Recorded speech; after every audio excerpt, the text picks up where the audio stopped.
যে আমাদের পিকু এখন অ্যাকুরিয়ামের ওপর উঠে বসে আছে। আস্তে আস্তে ওভেন থেকে লাফ দিয়ে এখন অ্যাকুরিয়ামের ওপর উঠে বসে আছে। এখন সে মাছ দেখছে, মাছ খাওয়ার জন্যে।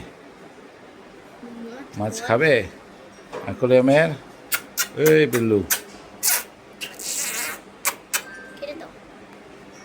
মাছ খাবে, মাছ খাবে, মাছ মাছ মাছ খাবি, মাছ খাবি, মাছ খাবি, মাছ খাবি, খাবি খাবি মাছ।